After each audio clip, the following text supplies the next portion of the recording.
Hello everybody, welcome back to my channel. Today we're going to learn a super unique and different crossback straddle entrance on the aerial silks.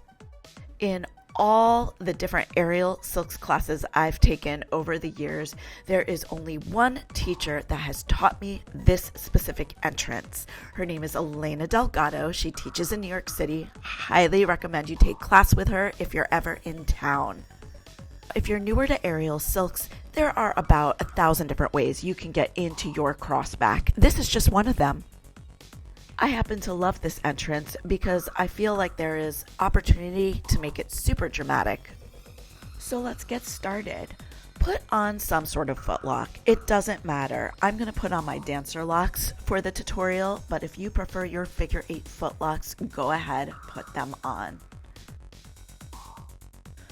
Once those locks are on, you're going to place both hands to one live end of the silks. Open up into a split. It doesn't have to be a super dramatic split, unless of course you want it to be.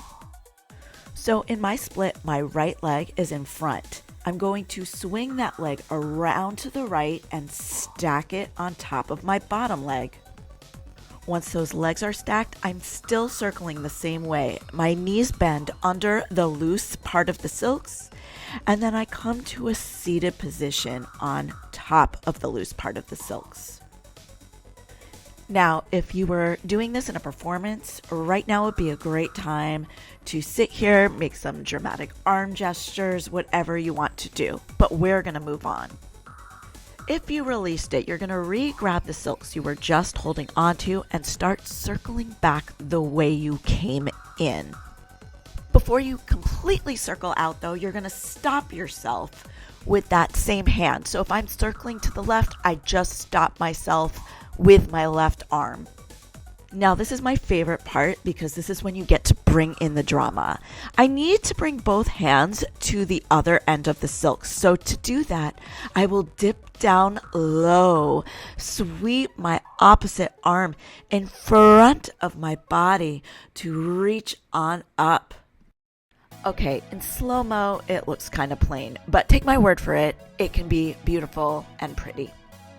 Once you've done that sweeping motion, you can start to look forward, make sure there's a silks in both armpits, and then you have that cross on your back. If you've never pressed up into a cross back before, make sure the cross is over your butt in your lower back region.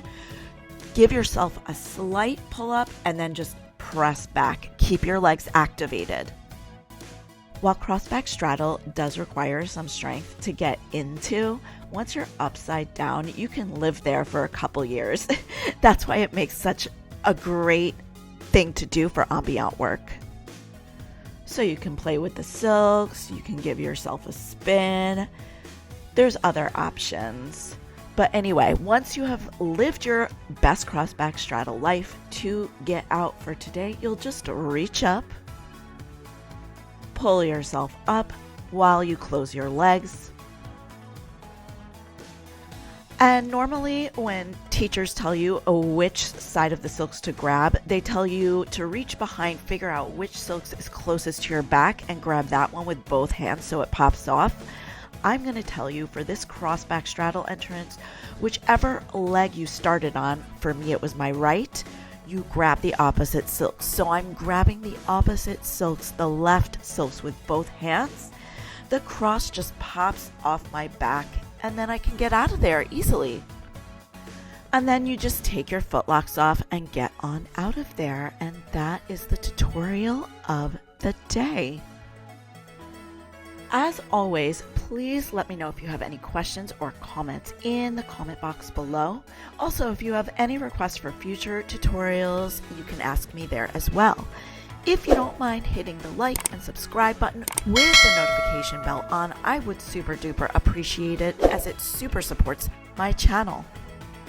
I'm going to be MIA traveling for a few weeks, but as soon as I'm back, I will get back to filming and creating more tutorials and follow along videos for everyone. Until the next time, have a fit and fabulous day. Bye-bye.